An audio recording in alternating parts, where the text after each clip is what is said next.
बिस्मिल्लाहिर्रहमानिर्रहीम। अस्सलाम वालेकुम नाज़रीन, आप यूट्यूब चैनल देख रहे हैं। मैं इमरान खान हूँ। नाज़रीन, बड़े पैमाने पर अमेरिका में यह मुतालबा शुरू हो गया है कि ईरान की जंग अब ख़त्म की जाए। उसकी चंद वजूहात हैं। एक तो यह है कि डोनाल्ड ट्रंप ने जो मुहासरा कर लिया है वो काफ़ी महंगा पड़ेगा अमेरिका को, और अगर ये स्टैंड स्टिल पोजीशन रहती है तो अमेरिका का खर्चा बहुत ज़्यादा बढ़ता चला जाएगा। अब ये खर्चा पूरा कहाँ से करना है? डोनाल्ड ट्रंप के दिमाग में ये आइडिया है कि अगर मिडल ईस्ट में कारोबार बंद हो जाएगा, या जो गल्फ ममालिक की या खलीजी ममालिक की तेल की बड़ी दुकान है वो बंद हो जाएगी, तो फिर वेनेजुएला में और अमेरिका में जो तेल है वो बिकना शुरू हो जाएगा और वो खसारा वहाँ से कवर कर लेंगे। अमेरिकन को इस आइडिया के ऊपर पूरी तरह से एतबार नहीं है। वजह यह है कि अमेरिका दुनिया में बहुत दूर है। अपना तेल बेचना है तो आपको अपनी मार्केटिंग करनी चाहिए। दूसरी जगह पे प्रॉब्लम क्रिएट करके आप अपने इत्तेहादियों को नाराज करेंगे और अमेरिका दुनिया में तनहा होता चला जाएगा। जंगबंदी के लिए कैलिफोर्निया के गवर्नर ने भी एक स्टेटमेंट दिया। उन्होंने कहा फौरी तौर पे जंग बंद की जाए। इसके अलावा जो है वो आपको पता है न्यूयॉर्क का मेयर है वो पहले ही खिलाफ है। फिर डेमोक्रेट जो सेनेटर हैं चक शूमर, उन्होंने भी मुतालबा किया है। यक के बाद दीगरे मुतालबात सामने आ रहे हैं। अमरीकी मीडिया इस जंग और जंग के नतीजे में होने वाले नुकसानात को ना सिर्फ बता रहा है बल्कि इस जंग की मुखालफत कर रहा है।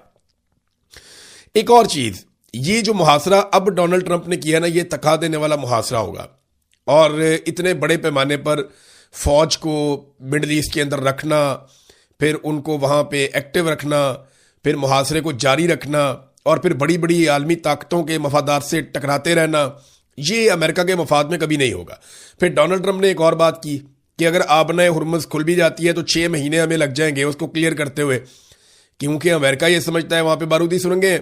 अब ये 6 महीने का टाइम भी वो इसलिए कर रहे हैं कि दुनिया में जितने भी बड़े बड़े ऑयल टैंकर्स हैं वो अब खलीजी ममालिक की तरफ जाने की बजाय खौफ की वजह से कि यहाँ पे हमारे टैंकर तबाह हो सकते हैं, वो अमेरिका की तरफ जाएं। वो वेनेजुएला से और अमेरिका से तेल लें जहाँ पे अमेरिकी कंपनियां काम कर रही हैं और इससे अमेरिका पैसा बनाए। डोनाल्ड ट्रंप एक मरतबा फिर अपनी दी हुई डेडलाइन से भाग गए। और देखें, कल मैंने आपको ये खबर दी थी अपने पिछले वीलॉग में, जो सुबह आपने वीलॉग सुना उसमें मैंने आपको ये बताया था कि इसराइली चैनल 12 ने यह दावा किया कि इसराइल को अमेरिका ने यह बताया है या व्हाइट हाउस ने यह आगाह किया है कि डोनाल्ड ट्रंप 3 से 5 दिन तक देखेंगे और एतवार तक की एक डेडलाइन है। लेकिन अभी डोनाल्ड ट्रंप ने कहा जी कोई डेडलाइन नहीं है, क्योंकि डोनाल्ड ट्रंप को एक बात समझ आ गई है गुज़िश्ता 24 घंटों में कि ईरान किसी किस्म की लचक नहीं दिखा रहा। इस हवाले से ईरानी सदर का एक स्टेटमेंट भी है, वो स्टेटमेंट भी आपके सामने रख देता हूं कि वो किस तरीके से इन चीज़ों को देख रहे हैं और कैसे सख्त बयानात इस माहौल में भी दे रहे हैं। उनके वज़ीर ख़ारजा का स्टेटमेंट है, उनके मुज़ाकराती कमेटी के हेड कालीबाफ उनका भी स्टेटमेंट है, लेकिन सदर का स्टेटमेंट इस वक्त सबसे ज़्यादा इंपॉर्टेंट है। तो डोनाल्ड ट्रंप ने डेडलाइन फिर खत्म कर दी। उनको आइडिया है कि डेडलाइन जब खत्म होती है तो मेरी बहुत बेइज्जती होती है, क्योंकि देखे ना, एक डेडलाइन दी डोनाल्ड ट्रंप ने 2 दिन की, फिर एक और डेडलाइन दी 5 दिन की, 6 दिन की, फिर एक और डेडलाइन दी 2 हफ्ते की, फिर एक और डेडलाइन दी जनाब कि मैं मजीद डेडलाइन दे रहा हूं। और अब जनाब डोनाल्ड ट्रंप ने फिर खुद से एक और डेडलाइन दे दी है कि जनाब मुझे तो पाकिस्तान ने कहा था तो मैंने ये डेडलाइन दे दी है। तो पाकिस्तान का क्या है? शहबाज शरीफ का तो आप लोग सब जानते हैं, उनको डोनाल्ड ट्रंप कहता रहेगा और वो रिक्वेस्ट करते रहेंगे और डोनाल्ड ट्रंप डेडलाइन बढ़ाता जाएगा। ना इससे ईरान के ऊपर कोई फर्क पड़ेगा, ना दुनिया के ऊपर कोई फर्क पड़ेगा, ना इससे जंगबंदी होगी। बहरहाल डोनाल्ड ट्रंप ने कहा 3 या 5 दिन की बातें गलत है, कोई डेडलाइन मेरी तरफ से नहीं है, ताकि जो 3 या 5 दिन के बाद शर्मिंदगी होनी है वो शर्मिंदगी से पहले ही बचा जा सके। अमेरिका के अंदर इख्तलाफात बढ़ते चले जा रहे हैं। अमेरिकी नेवी के वजीर जो हैं वो मुस्ताफी हो गए हैं। ये अब छोटी चीजें नहीं है, लगातार ऐसा हो रहा है अमेरिका में। अमेरिकी नेवी के वजीर अचानक अपने ओहदे से मुस्ताफी हो गए, और ये सिर्फ नेवी के वजीर नहीं है बल्कि बहुत बड़ी तादाद में अमेरिकी फौज की कमांड भी इनके पास है। ये जिम्मेदार हैं अमेरिकी फोर्सेस के लिए, उनकी नेवी के लिए, उनके सील्स के लिए, और इन्होंने अचानक से जनाब इस्तीफा दे दिया। इससे पहले भी 1-2 बड़े इस्तीफे आ चुके हैं। तो डोनाल्ड ट्रंप के ऊपर दबाव इन चीज़ों से बढ़ रहा है, क्योंकि इस वक्त नेवी का इस्तेमाल किया जा रहा है। ऐसे माहौल में अमेरिकी नेवी के वजीर का इस्तीफा आ जाना, इससे पहले आर्मी चीफ को फारग कर दिया जाना, और मुख्तलिफ इस तरह की चीज़ें जो है वो ये बता रही हैं कि ईरान में इख्तलाफात उससे शदीद नौयत के नहीं है। हालांकि उनके ऊपर बहुत तबाही हुई है, जितने शदीद नौयत के इख्तलाफात जो हैं वो अमेरिका में पैदा हो चुके हैं। ईरानी सदर का स्टेटमेंट मैं आपको बता रहा था। ईरानी सदर ने कहा है जी कि हकीकी मुज़ाकरात में बुनियादी रुकावटें वादों की खिलाफ वर्जी है, नाकाबंदी और धमकियां हैं। देखिए, जब पाकिस्तान के फील्ड मार्शल गए थे ना ईरान में, तो उस वक्त ईरान ने कुछ मुतालबात किए थे जो बड़े जायज़ मुतालबात थे, और फील्ड मार्शल ने कहा जी मैंने अमेरिका से बात कर ली है और उन्होंने अमेरिका से बात करके ईरान को यकीन दहानी करवाई थी कि ये चीज़ें हो जाएंगी। जबकि अमेरिका ने जो मुतालबात किए थे उस पर फील्ड मार्शल ने ईरान ने जो जो चीज़ें तस्लीम की वो अमेरिका को बता दी थी। अब उस बुनियाद पे मुज़ाकरात शुरू होने थे, पहले वीकेंड पे, फिर मंडे को, फिर ट्यूसडे को बताया गया कि ये मुज़ाकरात इस्लामाबाद में होने जा रहे हैं, जो अभी तक मुज़ाकरात शुरू नहीं हो पाए।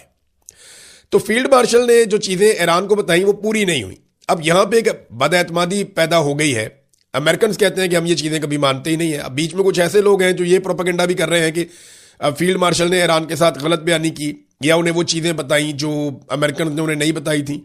लेकिन मेरा नहीं ख्याल कि ऐसा होगा। इस लेवल के ऊपर इस तरह किया नहीं जा सकता।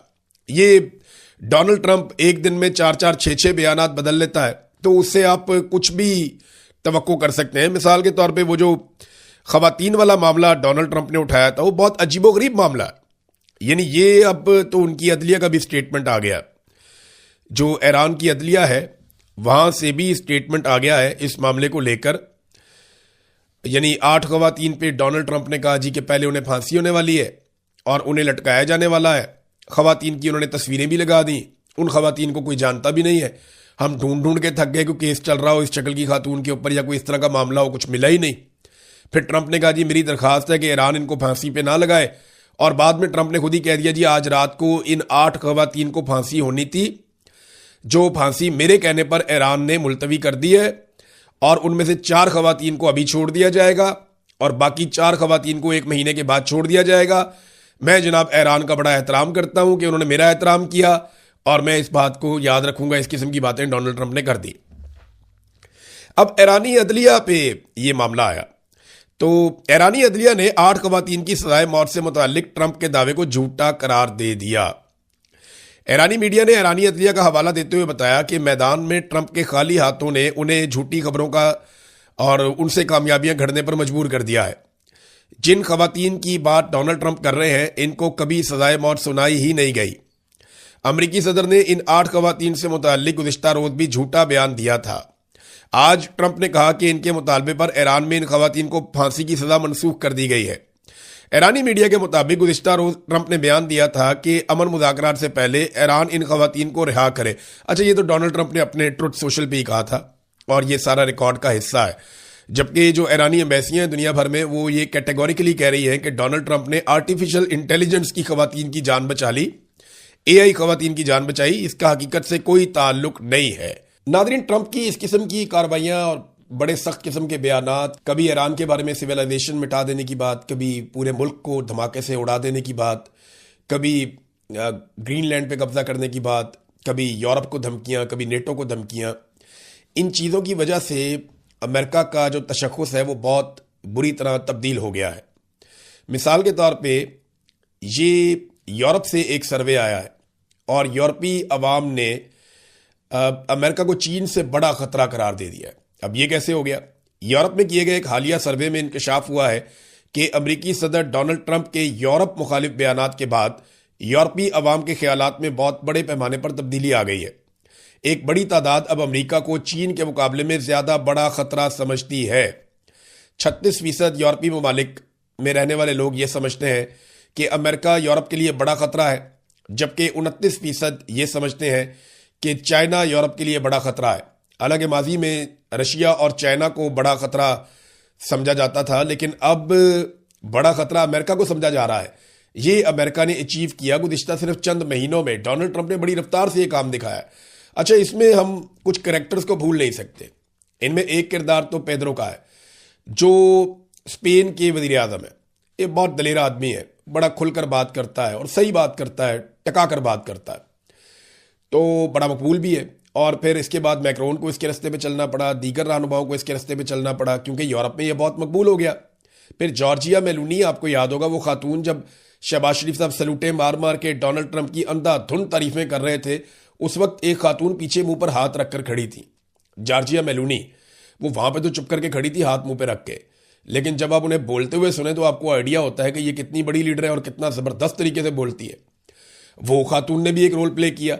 और अब ऐसा हो रहा है कि यूरोप के 4 ममालिक कम से कम अब तक, और ये बड़े ममालिक हैं जो इसराइल से अपने दिफाई ताल्लुकात या मुआहदे खत्म कर चुके हैं और इसराइल से दूर चले जा रहे हैं, बल्कि हंगरी के अंदर एक वजीर आजम था जो इसराइल को बहुत सपोर्ट करता था, डोनाल्ड ट्रंप का खास आदमी था। वो वहां पे 2/3 अक्सरियत से इलेक्शन हार गया, उसका मुखालिफ 2/3 अक्सरियत से जीत गया। और वहां जो नया आने वाला वजीर आजम है उसने स्टेटमेंट दे दिया कि अगर यहां पे आता है नेतन्याहू तो आलमी अदालत के फैसले के मुताबिक, वारंट के मुताबिक उसे गिरफ्तार किया जाएगा। तो यूरोपीय अब ये समझते हैं कि अमेरिका हमारे लिए चीन से ज्यादा बड़ा खतरा है। प्रेस टीवी की एक खबर आई है और उसमें ईरान ने एक बड़ा मुतालबा किया है। ये बहुत इंपॉर्टेंट चीज है, मैं चाहता हूं मैं आपके साथ जरूर शेयर करूं। प्रेस टीवी ने इस खबर को कंफर्म किया है, एक बहुत बड़ा डिप्लोमेटिक मूव है जो ईरान ने चला है। एक ऐसी सफारती कोशिश उन्होंने की है जिसमें वो डिमांड करते हैं कि इसराइल अपने न्यूक्लियर प्रोग्राम की सारी तफसीलात जो है वो सबमिट करे इंटरनेशनल मॉनिटरिंग के सामने।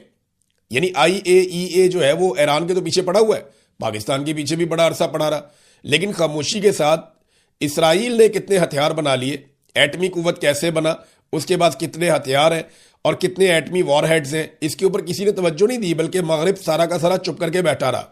अब ये मामला ईरान ने उठाया है। अगर इस मामले के ऊपर रशिया, चाइना, यूरोपीय ममालिक मिलकर बात करते हैं, पाकिस्तान को भी इस पर बात करनी चाहिए, तो फिर पूरी दुनिया में रोला पड़ेगा कि इसराइल के पास एटमी हथियार नहीं होने चाहिए। क्योंकि देखें, सबके ऊपर हमला जो कर रहा है वो इसराइल कर रहा है। अभी अटैक करने का इस वक्त, कुछ अर्सा पहले आपको याद होगा कतर के ऊपर भी इन्होंने बम मार दिए थे। तो अटैक करने में तो ये 1 मिनट लगाते हैं, इसराइली इनका तो झाका खुला हुआ है, लिहाजा इनके पास एटमी हथियार होना ज्यादा खतरनाक बात है। तो इसमें अब ईरान ने एक मुतालबा किया है, देखते हैं कि आने वाले दिनों में इस पर क्या डेवलपमेंट होती है। ईरान और अमेरिका ने जो जो जहाज पकड़े गए हैं या जिन जिन जहाज़ों को उन्होंने रोका है या जिनको वहां पे सीज किया है, उनकी वीडियोस डालना शुरू कर दी हैं। जो ईरानी तेल लेकर जा रहे हैं उन जहाज़ों को अमेरिका पकड़ता है, वीडियो डाल देता है। जो ईरानियों की रोकने की सलाहियत है, जिस तरह वो रोकते हैं और सीज करते हैं, साइड पे ले जाते हैं, वो भी वीडियो जारी करते हैं। उधर ईरान ने एक और स्टेटमेंट जारी किया है और ये दावा ईरान के अंदर से किया गया है कि जो हुर्मुज़ टैक्स लिया जा रहा है, आबनाए हुर्मुज़ पे जो टैक्स लिया जा रहा है, उसकी पहली आमदनी ईरान के मरकजी बैंक में जमा करवा दी गई है। ये दावा भी सामने आया है। अच्छा, अब यहां पे एक नया ईरान है। ईरान की एक नई क़यादत है जो पुरानी क़यादत में से निकल कर आई है। ऐसा नहीं है कि रजीम चेंज ऑपरेशन वहां पे मुकम्मल हो गया, बल्कि ज्यादा सख्त गीर लोग आ गए हैं। मुश्तबा खामनेई के बारे में कहा जाता है कि वो जख्मी है और वो बहुत तकलीफ में है, बहुत जख्मी है, लेकिन इसके बावजूद वो लीड कर रहे हैं। फिर उन्होंने अपना पूरा खानदान खोया है। अब ऐसा आदमी किस लेवल पे रिएक्ट कर सकता है, ये अंदाजा आप थोड़ा सा उनकी कैफियत में जाके सोचे तो आपको हो जाएगा। रजा पहलवी, जिसको ये जंग शुरू होने से पहले ऐसा लगता था कि वो ईरान चला जाएगा, उसको ईरान की सरजमीन पे उतारा जाएगा और वो ईरान का बादशाह बन जाएगा और सारी चीज़ों को कंट्रोल करेगा, ये बर्तन में इसके ऊपर कैचअप फेंक दिया एक बंदे ने। लंबे बालों वाला आदमी पीछे पीछे आ रहा था। रजा पहलवी वहां पे सामने मुजाहिरीन खड़े हुए थे ईरान के, ये उधर को जा रहा था, हाथ हिला रहा था कुछ इसकी हमायती को मुखालिफ, इस तरह वो चलता रहता है। तो जो रजा पहलवी है वो जा रहा था, पीछे एक लंबे बालों वाला शख्स था, वो ऐसे लग रहा था जैसे मीडिया वाला। वो अचानक पीछे से आता है और इसकी गर्दन के ऊपर और पूरे वो सूट के ऊपर पीछे से कैचअप फेंक देता है। वो रंग फेंका, वो कैचअप ही लग रहा था देखने में। तो बाद में लोगों ने उसको, जो सिक्योरिटी वाले उन्होंने उसको पकड़ लिया, लेकिन काफ़ी ठीक ठाक बेइज्जती रजा पहलवी की हो गई है। जो लोग अपने मुल्क के लोगों के बारे में नहीं सोचते, जो लोग नफरत फैलाते हैं, जो लोग जुल्म करते हैं, जबर करते हैं, जो फस्तायत के आला कार बनते हैं, जो बैरूनी हाथों में खेलते हैं, फिर जब वो अपनी कौम के हत्थे चढ़ते हैं तो ये वाक़यात हमने देखा, पहले भी होते रहे हैं। हमने ये भी देखा कि लोगों ने उठा के लीडरों को कचरे के ड्रमों के अंदर फेंका और ये वीडियोस बाकायदा मौजूद है और ये रिकॉर्ड का हिस्सा है। तो उन सारे लोगों को डरना चाहिए जो इस किस्म की हरकतें करते हैं। इमरान खान साहब से मिलने के लिए नाजरीन जेल में कोई नहीं आया। इमरान खान साहब इस वक्त पाकिस्तान की मिलिट्री एस्टेब्लिशमेंट की शदीद मुखालफत की वजह से जेल काट रहे हैं। उन्हें कैद तन्हाई में रखा गया है, किसी से उनकी मुलाकात नहीं होने दी जा रही। फ़हीम अख्तर मलिक साहब की रिपोर्ट, उसके मुताबिक इमरान खान साहब को जेल में मिलने एक मरतबा फिर कोई नहीं आया। जो नाम दिए गए थे 6 नाम, उनमें सेनेटर फलकनाज चित्राली, फजल इलाही, एहतशाम खान, सरदार गुलाम अली असगर खान लहरी और सैयद नसीबुल्लाह आगा और चौधरी जावेद अख्तर गुज्जर के नाम शामिल थे। और कोई भी पार्टी रहनुमा मुलाकात के लिए जेल नहीं पहुंचा। 2.5 साल के दौरान यह तीसरी मरतबा है कि इमरान खान से मुलाकात के लिए कोई रहनुमा अडयाला जेल नहीं आया, जबकि गुज़िश्ता जुमेरात को भी कोई रहनुमा मुलाकात के लिए अडयाला जेल नहीं पहुंचा था। ये है नाजरीन इमरान खान साहब से मिलने वाले और उनकी पार्टी की सूरत हाल। अब जरा मैं आपको एक नाजरीन मैंने वीलॉग करना है और पूरा वीलॉग इस चीज़ के ऊपर होगा कि क्या पाकिस्तान के जो हालात ख़राब हैं आज उसके लिए यूट्यूबर जिम्मेदार है। ये हर चौथे दिन कोई ना कोई नमूना उठा के खड़ा कर देते हैं जो आकर कह देता है जनाब यूट्यूबर ने ये कर दिया, सोशल मीडिया ने ये कर दिया, सोशल मीडिया ने पाकिस्तान बर्बाद कर दिया। आज जो कुछ भी इमरान खान के साथ या पाकिस्तान के साथ हो रहा है उसके लिए रिस्पॉन्सिबल सोशल मीडिया है। एक अलग वीलॉग करता हूं, वो वीलॉग आप देखिएगा, आपको हर सवाल का जवाब ना सिर्फ मिलेगा बल्कि आपको एक रेडीमेड रैप्टा मिल जाएगा, चपेड़। जो भी आज के बाद ये बात करे तो आपने उसके रख के मारनी है कि जनाब ये क्या बकवास है आप डाल रहे हैं इनके ऊपर। मैं इसके ऊपर पूरा एक वीलॉग करूंगा, सारे हकायक आपके सामने रखूंगा, इस प्रोपेगेंडा का तोड़ मैं आपके सामने रखूंगा। लेकिन इससे पहले नाजरीन मैं छोटी छोटी 3-4 खबरें हैं आपके सामने रखूंगा पाकिस्तान के ऊपर किस तरीके से एहसान किया गया। और ये नवाज शरीफ ने और शहबाज शरीफ ने और मिलिट्री एस्टेब्लिशमेंट ने मिलकर किया। इसमें जरदारी साहब या पीपल्स पार्टी ने भी अपना हिस्सा डाला है। जिन लोगों ने मुफ्त बिजली देनी थी, जरा बिजली की सूरत हाल आप चेक करें। ये एक बिल मैं आपके सामने रख रहा हूं, ये 36 यूनिट का बिल है। ये आप यूनिट जाके पढ़ लें, इसके ऊपर 36 यूनिट लिखे हुए हैं। और ये बिल जो है ये 4,382 रुपए है। 4,382 रुपए को अगर आप 36 पर तकसीम करें तो फी यूनिट जो बिजली का बिल बनता है वो 120 रुपए से जायद। आप अंदाजा करें 120 रुपए का यूनिट पड़ रहा है आम आदमी को जिसने 100 यूनिट भी इस्तेमाल नहीं किए। यानी आप 36 यूनिट इस्तेमाल करें आपको 120 रुपए से महंगा यूनिट पड़ गया। एक और बिल दिखाते हैं आपको। मरियम नवाज ने मुफ्त बिजली देनी थी ना, अब आप ये चेक करें। ये अप्रैल का बिल है, 168 यूनिट का बिल है, 168 यूनिट, 200 यूनिट भी पूरे नहीं हुए। मरियम नवाज ने 300 यूनिट तक का बिल मुफ्त करना था, ये 168 यूनिट है। अच्छा जनाब, अब ये है जनाब 10,765 रुपए बिल आया। अब इसके अंदर 168 यूनिट इस्तेमाल हुए। बिजली की कीमत इसमें 6,035 रुपए है। इसके अंदर फिक्स चार्जेस डाल दिए 2,274 रुपए, फ्यूल प्राइस एडजस्टमेंट डाल दी 212 रुपए, एफसी सरचार्ज डाल दिया 542 रुपए, फिर टैरिफ एडजस्टमेंट डाल दिया 58 रुपए, जीएसटी डाल दिया 1,604 रुपए, टोटल फ्यूल एडजस्टमेंट डाल दी 250 रुपए और टोटल बिल बन गया 10,765 रुपए। ये 10,765 रुपए को अगर आप तकसीम कर दें 168 यूनिट के ऊपर तो भी यहां पे जो यूनिट की कीमत बन रही है 64 रुपए बन रही है। आप अंदाजा करें कि 64 रुपए से 120 रुपए तक का यूनिट आम आदमी, और ये 200 यूनिट से कम वाले बिल हैं जो मैंने आपको दिखाए हैं, ये इन्होंने पाकिस्तान के साथ किया। और अब और क्या करने जा रहे हैं, सोलर एनर्जी। यानी ये होता है ना, पाकिस्तान के अंदर धूप निकलती है पूरा साल, तो आपके पास एक मार्जिन है कि आप सोलर लगवाएं अपने घर के अंदर और आप उससे बिजली पैदा करें, और जो इजाफी बिजली आप पैदा करें उससे आप अपने बिजली के बिल को कम कर सकते हैं। ये एक सहूलत है। हुकूमत ने माजी में कहा कि जो लोग अपने यहाँ सोलर लगाएंगे, क्योंकि धूप के ऊपर सूरज तो सबके लिए है ना, उसके ऊपर तो टैक्स नहीं लग सकता, तो माजी में हुकूमत ने कहा कि जो लोग सोलर लगाएंगे वो बिजली हुकूमत को बेच भी सकते हैं। वो मुआहदा पहले खराब कर दिया और अब इन्होंने एक और काम कर दिया है। वो ये कह रहे हैं, वजारत तवानाई ने कहा कि सोलर सिस्टम लगाने वाले तमाम सारिफीन के लिए नेपरा से लाइसेंस लेना लाजमी है। यानी अब अगर आपने अपने घर के ऊपर सोलर लगाना है या अपने फार्म हाउस पे या अपनी झोंपड़ी पे या अपनी झुग्गी पे, किसी जगह पे भी अगर आपने अपना सोलर लगाना है तो आपको पहले नेपरा से परमिशन लेनी पड़ेगी और आपको एक नए टैक्स नेट में आना पड़ेगा ताकि आप हुकूमत को पैसा दें। और हुकूमत ये क्यों कर रही है पता है आपको, जब लोग सोलर से बिजली बनाएंगे तो फिर आईपीपीज की बिजली कौन खरीदेगा, और जब आईपीपीज की बिजली आप नहीं खरीदेंगे तो उनका जवाब खत्म हो जाएगा, फिर वो कौम की जेब कैसे काटेंगे। तो आईपीपीज को सहारा देने के लिए, आईपीपीज की जेब में पैसा डालने के लिए इस फ्रॉड हुकूमत ने सोलर के ऊपर भी एक और पाबंदी लगा दी है। यानी आप हुकूमत से बिजली खरीदेंगे आप मजबूर हैं, आप महंगी बिजली खरीदेंगे आप मजबूर हैं, आप जितनी बिजली खरीदेंगे उससे 3 गुना आप पैसा देंगे आप मजबूर हैं। और यह ज्यादती लगातार पाकिस्तान के साथ की जा रही है। हम 2000 अरब से जायद, हम गरीब मुल्क हैं, 2000 अरब रुपए से जायद पैसा हम दे देते हैं सिर्फ इन कंपनियों को, सिर्फ इन कंपनियों को हम ये पैसा दे देते हैं आईपीपीज को, क्योंकि नवाज शरीफ और शहबाज शरीफ ने और मिलिट्री एस्टेब्लिशमेंट ने इनके साथ मुआहदे कर रखे थे और इनके फ्रंटमैनों के ये सारे के सारे मंसूबे हैं। अब ये पैसा इनके घरों में जा रहा है, तो ये चाहते हैं कि आईपीपीज हमेशा चलते रहे, हमेशा चलते रहे, इनकी दिहाड़ी लगती रहे और कौम की जेबें कटती रहे। यह है तरीका वारदात जो ये हमेशा से करते हैं। इन्होंने एक पावर प्लांट लगाया था, नंदीपुर पावर प्लांट। मैं अभी आपको साहिवाल पावर प्लांट का भी बताऊंगा, जो कोल पावर प्लांट इन्होंने लगाया था।